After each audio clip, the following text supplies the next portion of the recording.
Ауду биллахи минашшайтонирраджим. Бисмиллахиррахманиррахим. Меримдүү жана ырайымдуу Аллах Тааланын ысмы менен баштап, Аллах Таалага мактоолор, сүйүктүү пайгамбарыбызга салам салаваттар болсун. Урматтуу мусулман бир туугандар, бүгүнкү сабагыбыздын темасы баланын ата энеге болгон милдети. Биз канчалык чоңойбойлук, ким болбойлук ата энебиздин алдында баары бир бала бойдон кала беребиз. Эми ошол ата энебиз бизге жакшылыктарды уроолоп, өзү жебегенди жегизип, эң баалуу нерселерди биз үчүн берип, өмүрүнө арнап бизди эрезеге жеткирген соң, эми биз дагы эрезеге жеткенден кийин ата энебизге аткарышыбыз керек болгон айрым милдеттер бар. Албетте Аллахтан суранып, жалынып, жалбарып суранып кетчү нерсебиз ата энебиздин эл караган жүзүнү жер каратпастан бул дүйнөдө бактылуу жашашына жана акыретте да бейишке барышына себепчил боло турган мыкты эр азаматтар болууну Кудайым баарыбызга насип эткен болсун. Демек, бүгүнкү темабыз баланын ата энеге болгон милдеттери экен. Ата энеге болгон милдетти аткаруу бул Аллах Тааланын өкүмү негизинен. Аллах Таала Астагфирулла ва қада раббука алла та'буду илля iyyahu ва бил валидейни ихсана.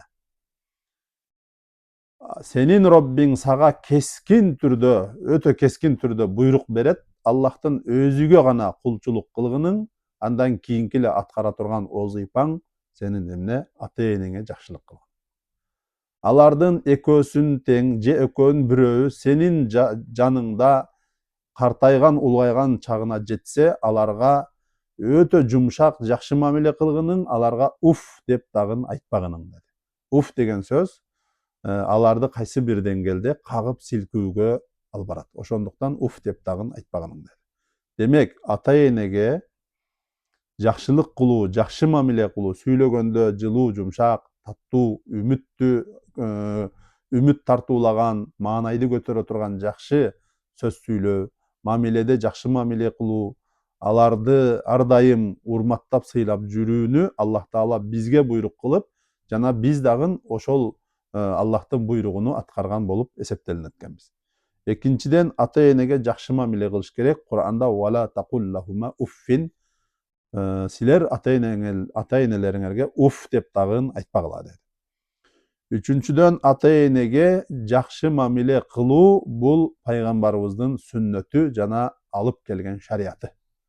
Пайгамбарыбыздан суралганда айтты, эң жакшы амалдар өз убагында окулган намаз, андан кийин ата энеге жакшылык кылуу деди. Өз убагында окулган намаз деген сөз, пешимди пешимдин убагында окуйсуң, асырды асырдын убагында окуйсуң, шамды шамдын убагында окуйсуң. Андан кийинки эле эң зарыл көңүл бурушубуз керек болгон иштерден бирөөсү ата энеге жакшы мамиле болуп эсептелинет. Ата энеге кызмат кылуу улуу сооп болот. Эбегейсиз зор сооп. Балким нафил намаздан дагы өткөн, балким кээ бир чоң жакшы амалдардан дагы көрө жакшыраак сооп берүүчү, соопко жеткирүүчү амал болот.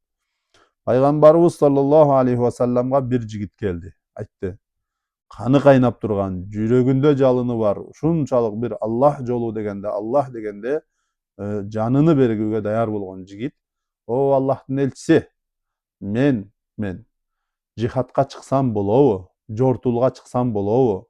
Мына мусулман эр жигиттерди караңыз, кандай гана келишкен жигиттер, бардыгы камданып, даярданып, Аллах жолуна, Аллахтын динини жайыш үчүн жөнөп жатат. Мен болсо отурмак белем. Эгер рухсат болсо мен да чыгайын деди. Дегенде пайгамбарыбыз ал жигиттен сурады: эй жигит, эй береке тапкыр, сен ата энең тирүүбү? Ооба деди. Анда фафихима жихадук, сенин жихадың ошолордун кызматында деди.